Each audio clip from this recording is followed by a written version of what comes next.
Hello, my name is Kino Mullings. I am the CEO and co-founder of the Mullings Group. I'm so excited for Startup Week. It's 8:30 p.m. and entries are still coming in. It's exciting the night before we select that one lucky company.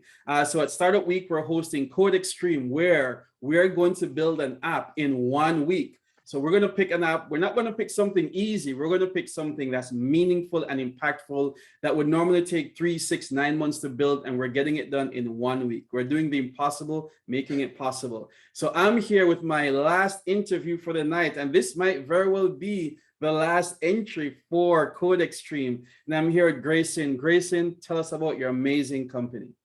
Thank you so much, Kino. So my name is Grayson Robinson, and I am a graduate student at Brown University in their healthcare leadership program.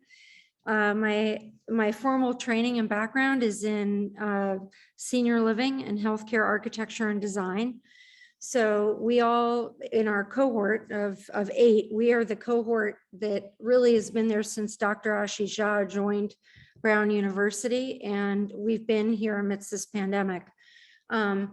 One of the greatest challenges we face right now is in terms of affordable housing for not only the middle market, but also for individuals at large. Who we have 15 million solo boomers that are coming through our housing system, and what that means in terms of long-term care is that they don't have a spouse or a partner, and they also don't have children. So when you're looking at 10,000 individuals turning 65 every day, which is what we are facing right now in America, you need to come up with affordable solutions, not only for housing, but also for bringing healthcare to the consumer.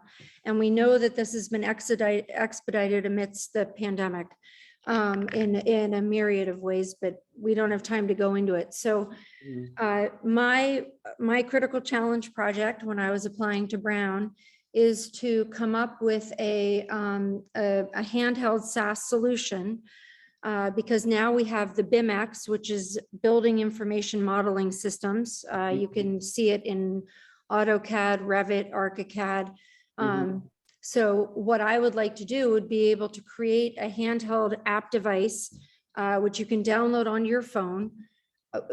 Studies have shown that predominantly the majority of people would like to remain in their home as long as they possibly can, because acuity is shifting further out. And if we can help people to remain in their homes or prepare their homes in a universally designed adaptive capacity, then we are actually taking strain off the wider emergent care health system and setting, because it means that we are creating natural environments for individuals as they age, that age with them versus fighting them. So it means having a 0-degree entry into your bathroom, into your from your bedroom into your bathroom, or in terms of windows, you need to have casement windows that you can crank versus doing the handles, because it requires more movement in your shoulders and lifting. So it's all about economies of scale and right sizing and doing what's right for the larger general public. Now, we have the digital divide amongst this. So we have to figure out, well, if we're going to start to bring smart home technology to the wider populace, then what comes in hand in the infrastructure bill should be getting broadband to everyone. We live in a digital age. We need to bring broadband to households.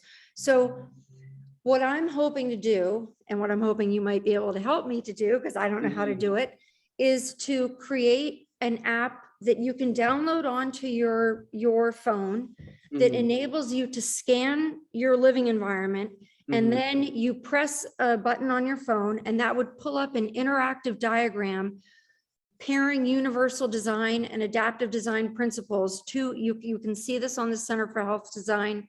It shows you exactly what, as a parallel of what I'm trying to achieve. But then we would take it the step further because we are now dealing with a shared economy of services. So we could pair them with home health. We could pair them with aging in place registered contractors in terms of dining, transportation, building community, because we know that there's isolation.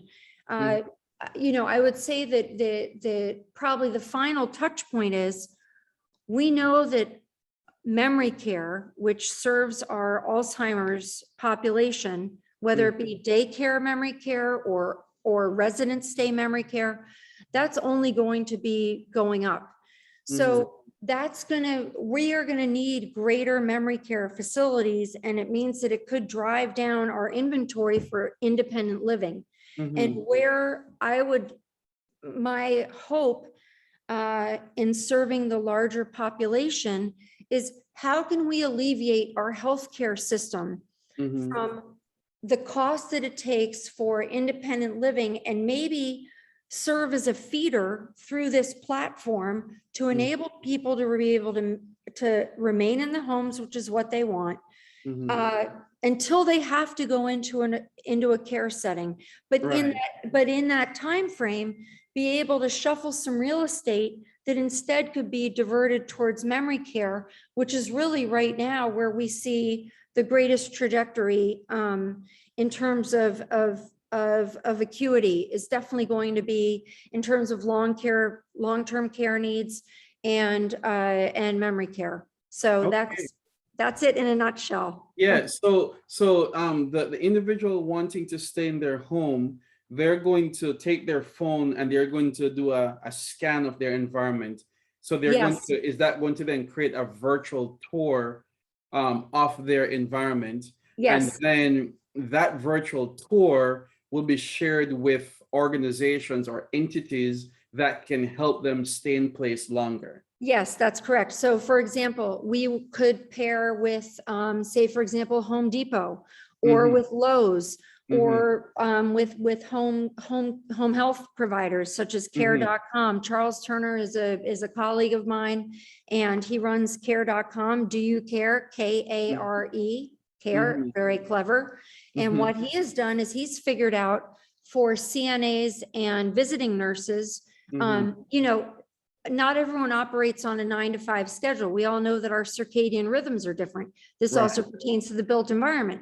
But where it's interesting is in terms of VNAs and CNAs, you know, certain nurses operate on different schedules. So this is a provider who has decided to provide a warehousing of certified home health nurses who can come at the hours that you need the person, and it can be a la carte for the visiting nurse.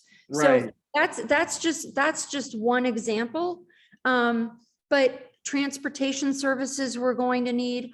Home health, obviously, there's a whole rise right now of the gig MD. The gig MD is like this new sector of what used to be traditionally the home physician. But now it's the rise of the gig doctor, and the gig doctor is someone who may work in a family practice, but you know, due to value-based purchasing, we're going to start to see probably, I think, and also in terms of consolidation of healthcare systems, you know, there's a lot of consolidation amongst rural health. So as that happens, how can we bring health to the consumer? And I would like to do this. So with the help me to do the connection. So when I have the scanned virtual environment, so take a transportation company. So the person living in the home, they will share their scanned environment with the transportation company, and then the transport or Home Depot, you know. It's bifurcated. So let me explain. So it's bifurcated. So the first thing that you would do is you probably have your adult child with you at the home. And you know that you may not be able to afford a private pay community. Okay.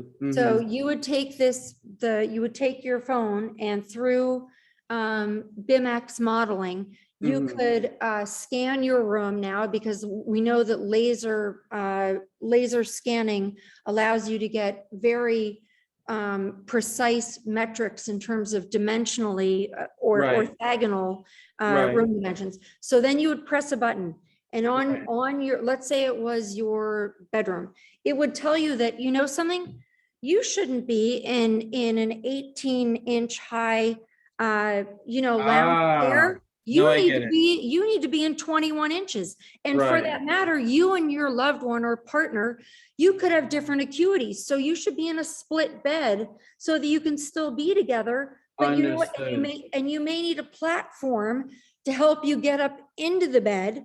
So, Right. so what it does is it takes your environment, it gets And rid of like, makes recommendations based on your environment. exactly. And then what you can Okay. do is you can go in and you can say, yes, I need that bed, because that's at the point where you are, or And yes, then that connects to the furniture store, exactly. or Yeah. Rhode Island's Cardi's, right? Yes. Perfect, Okay, perfect. got you. So we know that the greatest number of falls amongst individuals ages, 65 to 80 are from their bed to the bathroom.